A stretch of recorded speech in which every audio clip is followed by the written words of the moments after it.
Today I am going to show you how I made my very first salve. I'm so excited. I've been making tinctures for a while, but this year for a Christmas gift I wanted to make a burn salve or a burn balm for Christmas gifts for my family, and I have been infusing the oil to make this for I think since like September, which you only need to infuse your herbs in the oil for a month, but if you've seen my Mountain Rose Herbs video, then you'll know that I bought these containers specifically for this.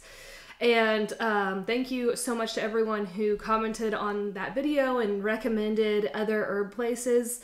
It's so encouraging to have so many people that share that same value, and yeah, really cool. I didn't know that Bulk Herb Store was connected to Baker Creek, so that's pretty cool. I haven't emailed them yet. I haven't followed up with any other herb place yet. As you know, this time of year is just lots going on, so I haven't been able to be intentional in that area yet.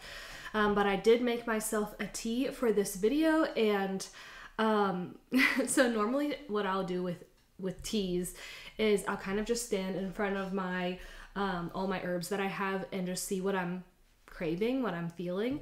And today, dandelion leaf stood out to me, and peppermint. And I love peppermint and honey tea anyways. Scott and I drink that almost every day. He likes chamomile in his, and sometimes we'll add rooibos to it as well.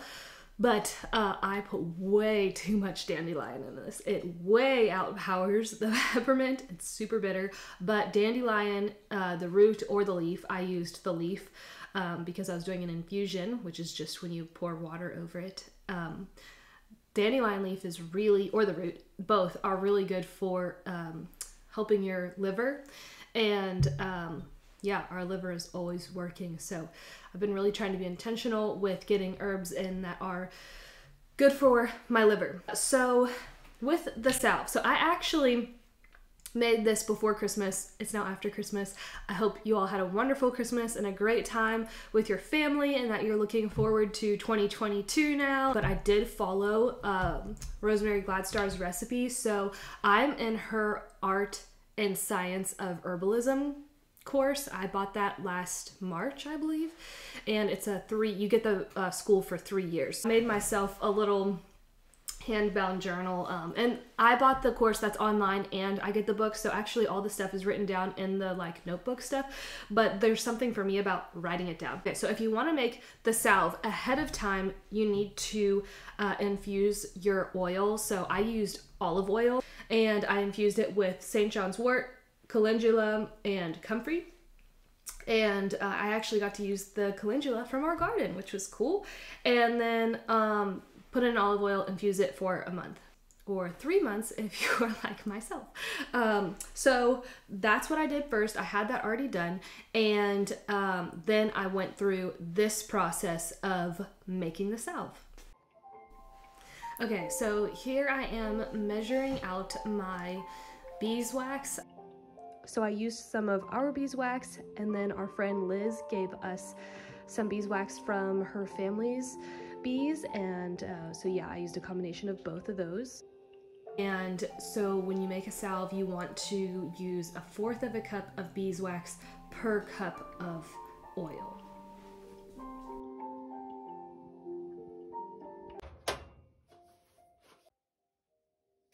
I'm going to strain my herbs that are in my oil, so I'm getting my cheesecloth.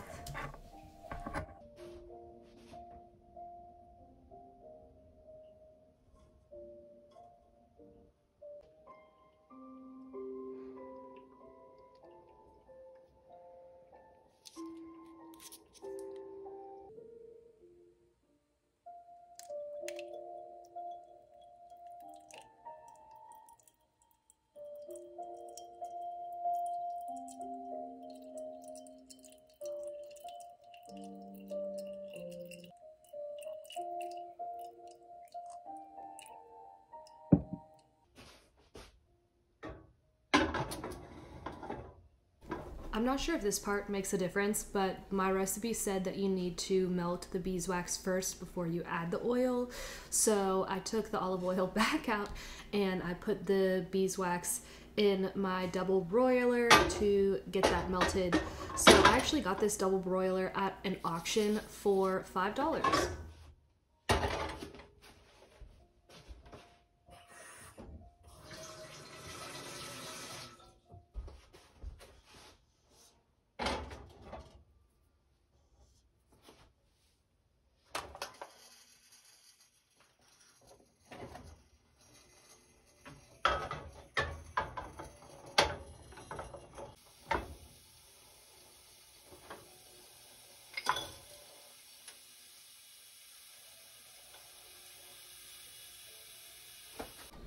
And then I read when you are making oils, you want to use something that's not going to mess with the properties of the oil.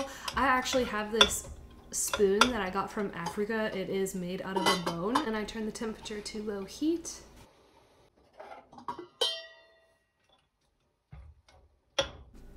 And I decided to add vitamin E oil to this recipe. I take vitamin E supplements, so I just cut the top of that pill and squeezed it in.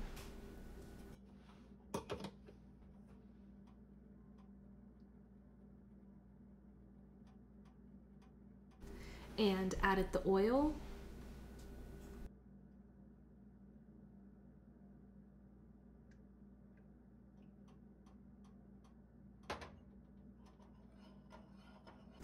And now I'm going to test the consistency. So you add a few drops to your container and go ahead and put it in the fridge and then let it sit for 1 to 2 minutes, and then you'll be able to see its consistency. When I did this, I realized it was very hard and I wanted it to be more soft, so I added more oil. But if you do this and realize that it's too soft and you want it to be harder, then you'll add more beeswax.